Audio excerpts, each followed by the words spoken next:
be heartbreaking to know that you're a mother and your sons are off to war and you don't know, and you might not know for 3 or 4 days till that black car pulls up in front of your door to see if your sons are okay. But tonight we're going to honor the Hickerson boys.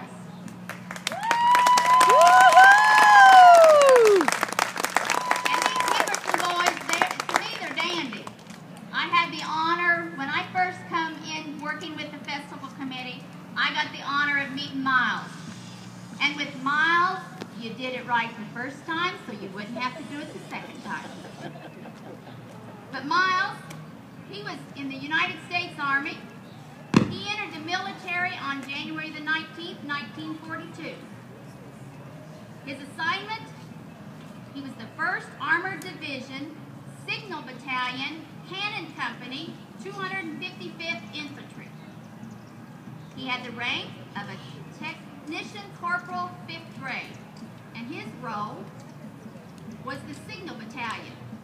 He set telephone lines, stringing communications lines, and set up communication stations. He served in North Africa, Italy, and France. And he got an honorable discharge on October the 2nd, 1945. His ribbons included the Conduct Medal with 6 stars, with 1 Bronze Star, and an arrowhead. And he didn't get injured.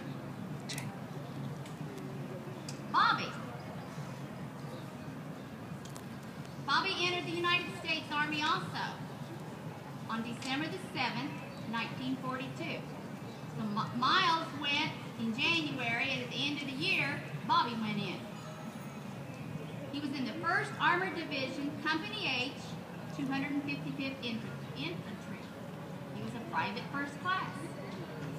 He was a driver for the Red Ball Express during the Battle of the Bulge. He served in Italy, South France, Central Europe, and Rhineland. And he was honorably discharged October the 2nd, 1945. His medals included the Bronze Star, Combat Infantry Badge, the Good Conduct Ribbon, the World War II Victory Medal, and a Purple Heart. And he was injured. And the thing about Miles and Bobby is they was discharged the same day, rode the bus home, and surprised their mama. And Bob and Miles met by chance in France. And Bob wrote a letter home to Gladys and his mama, telling them of the meeting that they had, and they sent a picture home. Then we get to Junior. His mama called him Palmer. He went to the Navy. He entered the Navy April 27th, 1945. He was assigned to the USS Winston, aka 94.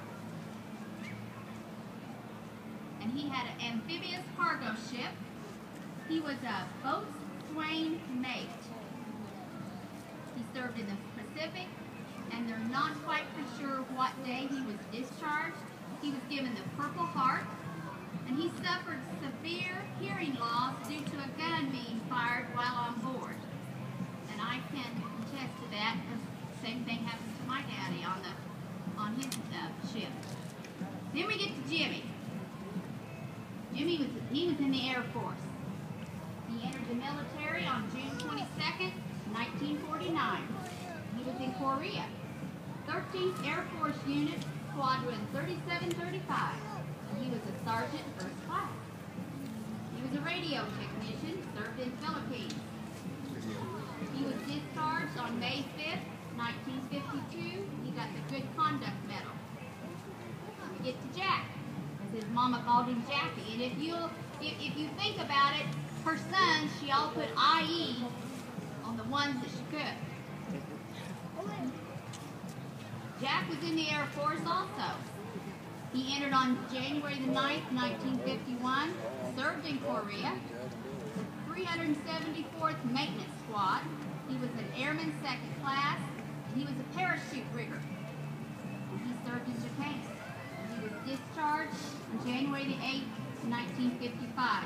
He received the Korean Service Medal, United Nations Defense Medal, National Defense Medal, and the Good Conduct Medal, and he was not injured. was also in the Navy. We've got 2 Army, 2 Navy, and 2 Air Force. He entered on October the 9th, 1959, I'm sorry. He served, I'm not sure how to say this, in the USS Harbonero, the SS 337, the USS Ethan